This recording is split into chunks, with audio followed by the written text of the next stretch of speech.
Gusto nyo rin ba na ganitong resort ang mapuntahan nyo? Yun bang may malawak na space at talagang masisiguradong marerelax kayo? At yung may perfect spot nang makikita mo ang kagandahan ng Bulkang Taal at ang kanilang pangmalakasan na mga room. Kaya kung ikaw ay naghahanap, you must watch this. Tara! Hello mga B! So andito nga kami ngayon sa Mertolas Tadlac Eco Park. Located nga pala ito sa Barangay Tadlac, Alitagtag, Batangas. Grabe mga B, alam nyo ba ngayon ko lang nalaman na may ganitong Eco Park o resort dito pala sa Batangas? Sobrang lawak niya as in. So first, ipapakita ko muna sa inyo ang kanilang iba't ibang mga rooms. Ang tawag nga pala dito mga B ay View Deck Room 1 and 2. Grabe, sobrang lawak talaga dito. Tingnan nyo naman mga B, kompleto na yung mga gamit. At tingnan nyo yung room, ang linis-linis, ang ganda tingnan. At kitang-kita mo dito yung Bulkang Taal. Ito naman mga B, ang itsura ng kanilang isang room. So, kompleto na rin talaga yung gamit at or appliances nila. Meron ref, microwave, heater, meron dito din TV at yung isa pang perfect talaga nila dito yung tanaw na tanaw mo yung Bulkang Taal. I-check naman natin mga B itong labas nila. So ganito yung itsura niya. So perfect ito pag gusto nyong tumambay.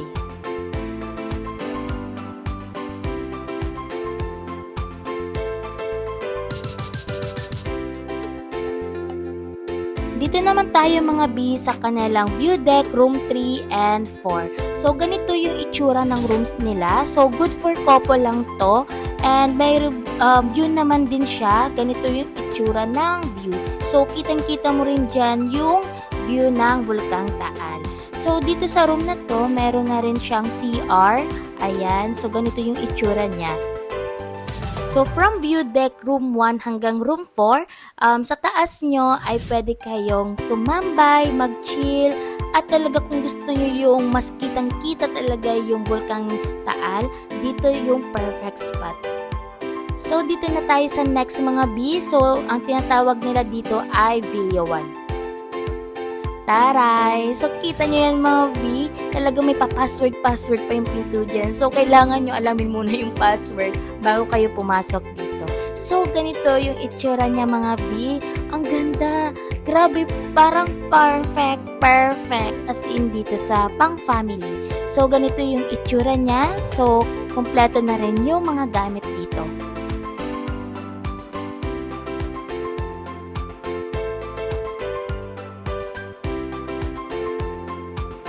Nagulat ako dito mga B kasi may pa-underground pa pala sila. Kasi alam nyo yun, sobrang lawak na talaga nga sa taas nila tapos meron pa pala sa baba.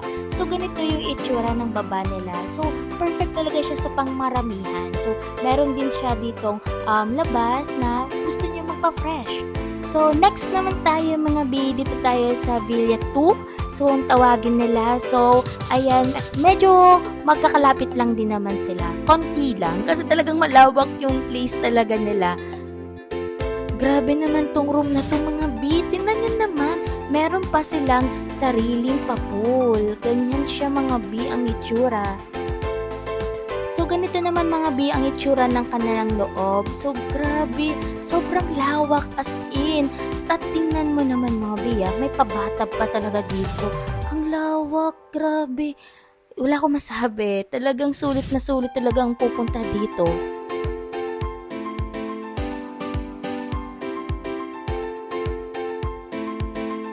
So, proceed naman tayo mga B sa kanilang next room. Ganito yung itsura niya mga B. So, I think good for 3 to 4 packs siya. So, compare kasi kanina talaga sobrang lawak talaga ng room na yon. Ito naman ay kumpleto na rin yung mga gamit. Meron dito air condition na rin siya, may TV.